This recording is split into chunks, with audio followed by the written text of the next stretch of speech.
আগে হিন্দু কলরে সারা বাংলার আজীবন কিন্তু একটা হতা হই সংখ্যালঘু কিন্তু আর নেতা বিএনপি ভারপ্রাপ্ত চেয়ারম্যান তারেক রহমান সাহেব হই দেখি হিন্দু হলে বাংলাদেশের মানুষ, মুসলিম হলে বাংলাদেশের মানুষ, চাকমা হলে বাংলাদেশের মানুষ, আরো পরিচয় আরা বাংলাদেশি।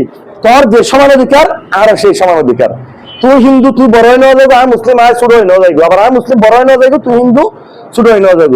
এই দেশত যে কোনো কিছুই তোর যে সুযোগ সুবিধা থাকবো আরো এর সুযোগ সুবিধা থাকবো। তো আর আশা করছি তোদের মনে আগে ভোট দিন না পারে জাতীয় নির্বাচনত, এবারে যদি প্রথম ভোট দাও তাহলে আর আশা করছি আর দানশীল পক্ষে তুমি ভোটটা দিবা, কিনলে দিবা ইয়াল চুক্তি খারান্ত তাই ভরিব। তোর আছে আর বহুত পার্টির মানুষ আসবো, তোর আছে বিভিন্ন আদার্স দল যারা আছে, আরো প্রার্থী যারা আছে তারা আসবো। তুই এছাড়া আরো বিএনপির ভিতরে কম্পেয়ার গরম করিব। এটার আজ পর্যন্ত জাতির সামনে আর বুট চাইম কিভাবে চাইম এই জাতির সামনে উপস্থাপন করে নেওয়া পারে দেখ কোন এনে বুট সার অথবা কেউ বুট বানচাল বিট্টু স্যার।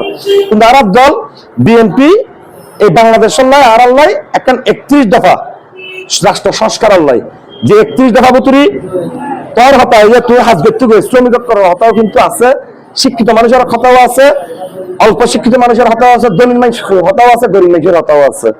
তো তত 31 দফা তোর হাজার বছর সময়ে যদি তুমি সুযোগ পাও পরিবারে যদি ভালো লাগে তাহলে তোর বুটটা তুই দিবে। আর আশা করি দি তরুণ প্রজন্ম বাংলাদেশের বর্তমান শ্রেষ্ঠ প্রজন্ম, তোরা ব্যাগ কিছু বুঝো, ফেসবুকে দেখতে গো, সামাজিক যোগাযোগ মধ্যে দেখতে গো, তোরা যে ভালো লাগে এভাবে তোরা করিবে। Thank you. তোর নাম কি? তন্ময়। তোর নাম? তোরা বাড়ি ব্যাগ কিছু দিয়ে না তুই ছিল বীরপার, তুই তো আর দেখে চলি আর বাড়ি সরব বাড়া বীরপার হয়ে ইয়া